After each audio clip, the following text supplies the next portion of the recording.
Mas pabor ang DepDep at economic managers na magbigay ng ayuda kaysa itaas ang sahod ng mga manggagawa. 1,500 na ayuda. Anong klaseng pambabastos yan? Nakailang committee hearings na. Ang binabanggit palagi, puro ayuda. Pinagsisigawan na ng mga manggagawa, itaas nyo yung sahod. Bibigyan nyo yung mga manggagawa, 1,500 na ayuda. Anong klaseng pambabastos yan? Sumabog sa galit si Kamanggagawa Party List Representative Eli San Fernando sa mga sangay ng ahensya ng gobyerno na nagpapatpal sana ng maayos na pasweldo sa manggagawang Pilipino, partikular na ang Department of Economy, Planning and Development or DepDep, dahil mas gusto pa nilang magbigay na lamang ng ayuda kaysa taasan ang sahod ng manggagawang Pilipino. Tinawag pa ni Soriano na malaki itong kabastusan sa mga ordinaryong manggagawa na sa matagal ng panahon ang sigaw nila ay taasan ang pasahod, subalit tinatapatan lamang sila ng pansamantalang ayuda. Samantalang ang mga buhaya sa pamahalaan, lalo na ang mga kongresista, ay male-maletang pera ang naipubulsa mula sa buwis din naman ng mga ordinaryong manggagawang Pilipino. Congressman Elijah San Fernando, you have the floor from Kamanggagawa Party List. Thank you, Mr. Chair, but let it be put on record that the Department of DepDep is not even here. Nauna pang umalis, Mr. Chair. Yun yung pinupunto ni Deputy Speaker Raymond Mendoza.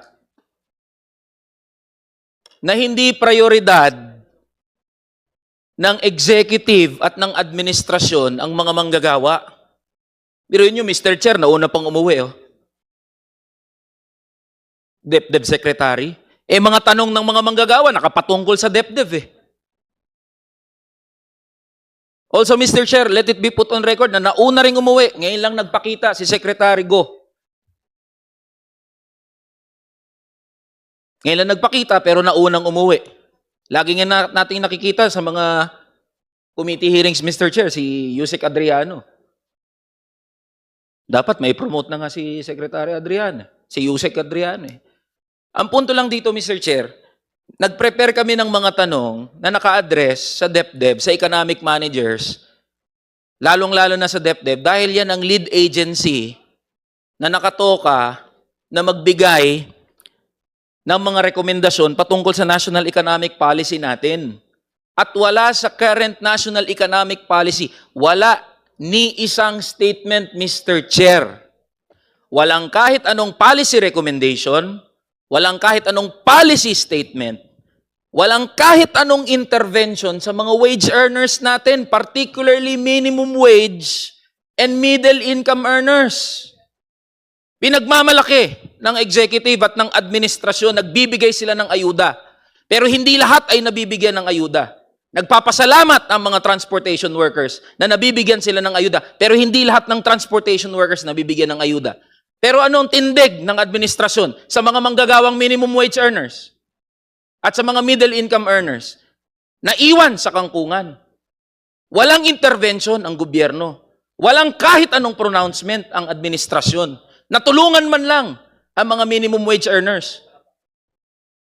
Malaking problema to, Mr. Chair.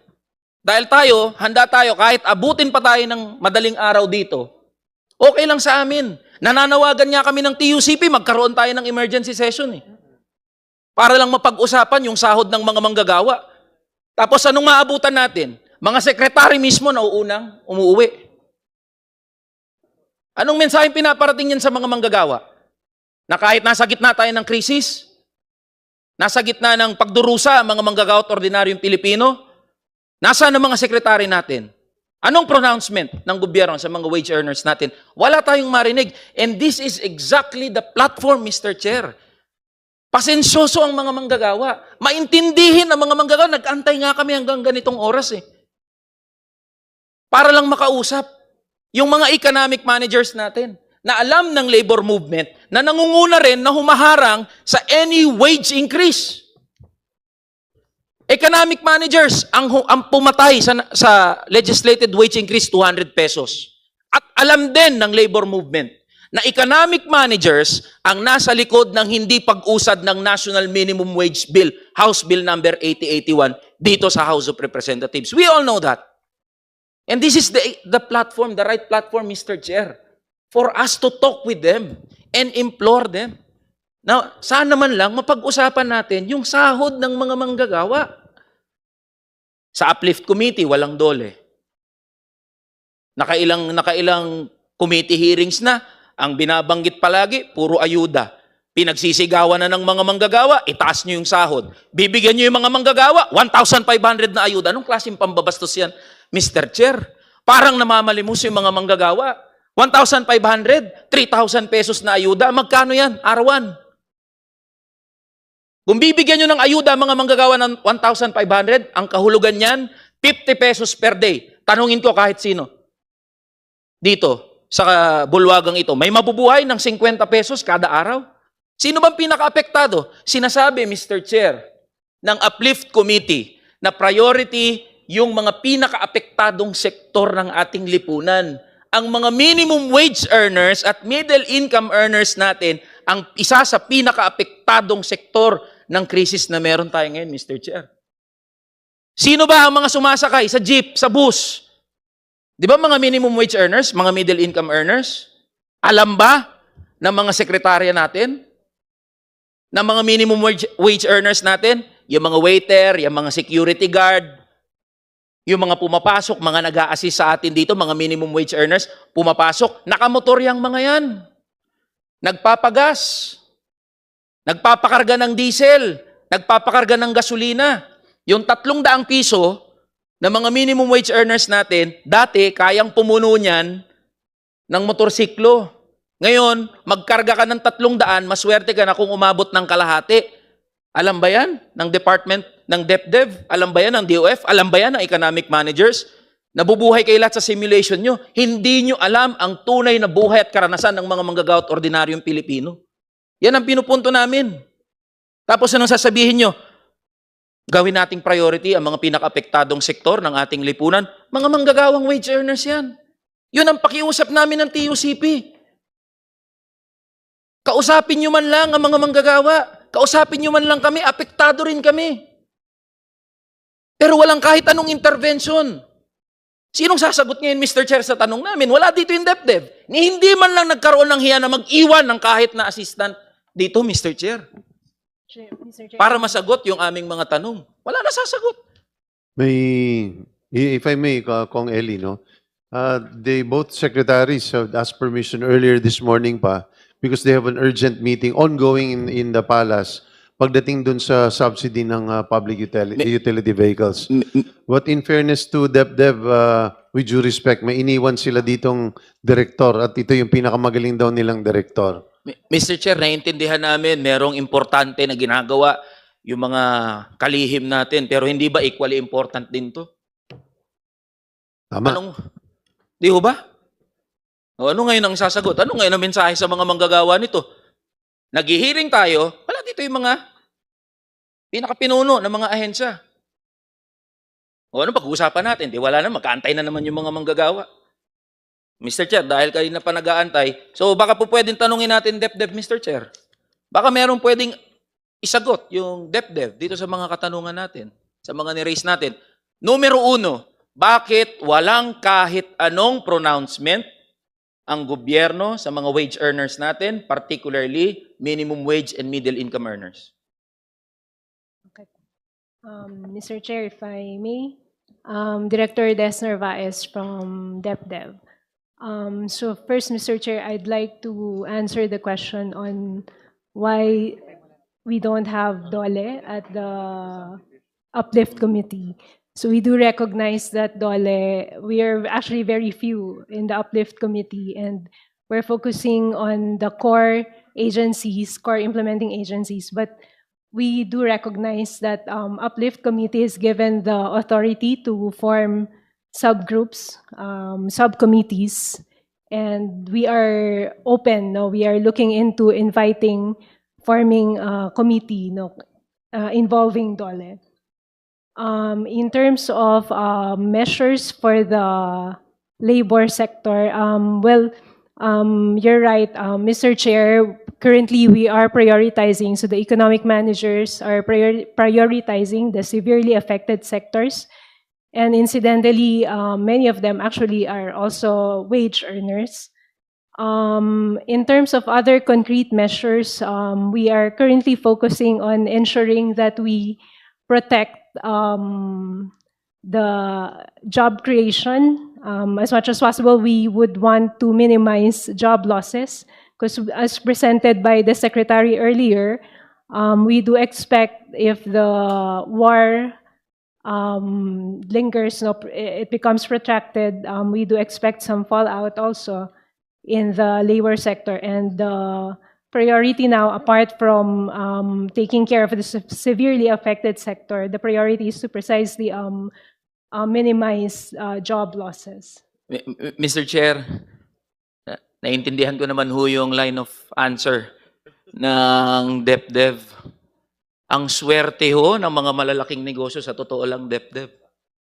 Alam niyo ho kung bakit? Kasi kanina lang may meeting doon sa Palasyo with Executive Secretary Ralph Recto, yung mga kinatawan ng mga malalaking negosyante.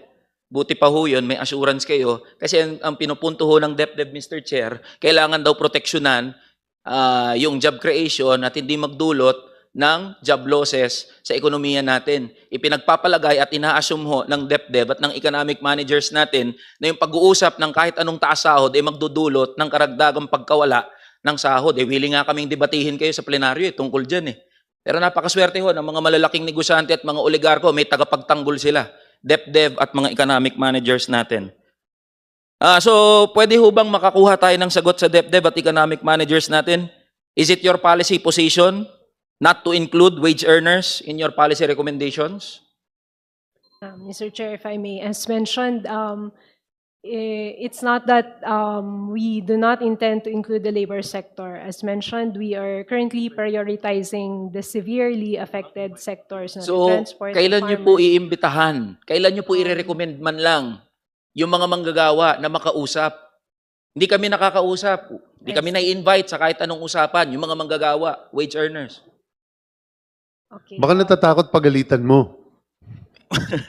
Mr. Chair, kahit gusto ko pong gawing light tong usapan natin, we are really offended kasi. If I may, I think that the relevance of the question pertains to okay naman na inaalagaan natin in terms of prioritization, pero wala tayong nadidinig tungkol sa mga near poor. So, ang mga minimum wage workers kasi, ito yung isang hakbang na lang, papunta na sa below the poverty line. Ito yung talagang nalalaglag. Meaning, in terms of economic standing, konting taas ng presyo ng bigas, konting presyo ng gasolina, laglag kagad dito below the poverty line. So, yun ang katanungan dito is, ano ang hakbang na ginagawa natin relative to paano natin mabibigyan ng lunas ang pinagdadaanan ng mga ito para hindi sila malaglag doon sa poverty line. Thank you, Mr. Chair. Well, we can only speak of, well, not exactly a subsidy, but could be a form of subsidy. The measures implemented by the Department of Agriculture to ensure that Mr. Chair, affordable commodity. if I may interject, so is it correct? Go ahead. Doon sa naririnig namin, mas pabor ang DepDev at economic managers na magbigay ng ayuda kaysa itaas ang sahod ng mga manggagawa? If I may, Mr. Chair, it's the position of the economic managers to leave to the regional wage boards the matter of raising wages. Ayan, sasagutin ko ho yung sinabi nyo, Director. Alam niyo ho ang posisyon ng mga regional wage boards at ng DOLE? Wala nga asahan na taas sahod sa Mayo 1. Ano po ang komento ng DepDev dito? Sabi nyo, ipagpapaubaya sa mga regional wage boards. Nagsalita regional wage boards, wala nga asahan na taas sahod. Ano pong posisyon ng gobyerno dito? Okay, Mr. Chair, if I may, I will speak as a member of the wage board of the NCR. I am not aware of such statement. In fact, well, we will convene as scheduled by May. Yusek Bitonyo ho ang nagsabi. I see. Mm. Okay, I have not heard of that. But Gawa na ng FEG yun. Ngayon po, aware na si Director. Di ba? Hindi, punto ko, aware, hindi ka aware, Director. Ngayon, aware ka na. na si Yusek Bitonyo sinabi yun. So ulitin ko ho, mas pabor ho ba ang economic manager sa pagbibigay ng ayuda kaysa itaas ang sahod ng mga manggagawa? It's a yes or no? Ano lang, question. Okay. Okay, if I may, the capacity of the economic manager is only with respect to providing subsidies. So we live, I Ayun. maintain that position that we live Ayun po. it with Maraming the salamat po, wage board. Director. At least nalaman ng mga manggagawa ngayon sa 5 milyong minimum wage earners who are watching and who will be watching this hearing, wala nga asahang taas sahod, banggit ng economic managers, mas ipapriority ang pagbibigay ng ayuda kaysa itaas ang sahod. Kung magkano ang ayuda, hindi natin alam. Pero ako na po nagsasabi sa inyo. Sa Mayo 1, asahan nyo, ang mga manggagawa, kikilo sa pinakamaraming bilang dahil po dyan sa binanggit nyo. Wala nga asahang taas sahod, bibigyan na lang ng ayuda. Panghuli na lang po, Mr. Chair. Maraming salamat po sa inyong pag-intindi. Sinusuko ko yung oras ko sa iyo. Sige, para maitanong mo yung huling tanong. So kung yun po ang policy pronouncement ng economic managers ho natin, tama ho ba na ang mga economic managers natin ay tutol sa hakbang? Kaya po tayo nag-uusap ng ganito kasi kailangan ho namin kumuha ng cue mula sa inyo. Ano ba ang gagawin namin sa Kongreso eh? Sa kasalukuyan ho, may mga naka-file na mga wage bills. Isa dito ang legislated wage increase, 200 pesos. Pinangungunahan ho ng ating Deputy Speaker, Raymond Mendoza. Isa rin ho naka-file sa atin ay yung House Bill number 8081 para naman sa mga manggagawa natin sa probinsya, maipantay na yung minimum wage, Luzon, Visayas, Mindanao. So ano po ang policy position ng economic managers natin? Una, sa legislated wage increase, ngayong nasa krisis tayo. Pangalawa, sa pagbubuwag ng mga regional wage boards, ngayong nasa krisis tayo. Sige po, pakisagot, Director. Okay, thank you, Mr. Chair. We will reiterate the position we submitted, I think, late last year, and that's in consonance with the position of the economic managers that we are in support of, strengthening the regional wage board instead of coming up with a legislated wage hike. Okay po. Mr. Chair, maikling clarification na lang po. Sige. Mabilis na lang po to. I-wrap up mo na yan. Sige. Yusek Adriano, if I may ask po. Yusek Adriano, magkano po ang salary grade ng isang undersecretary sa DOF po? Pakiulit yung tanong. Magkano po ang salary grade ng undersecretary? Kayo po, Yusek. 28 ba? Mr. Chair, I'm not actually familiar. 30? Ang USEC? SG salary grade 30, Mr. Chair. Okay po. Magkano po per month yun?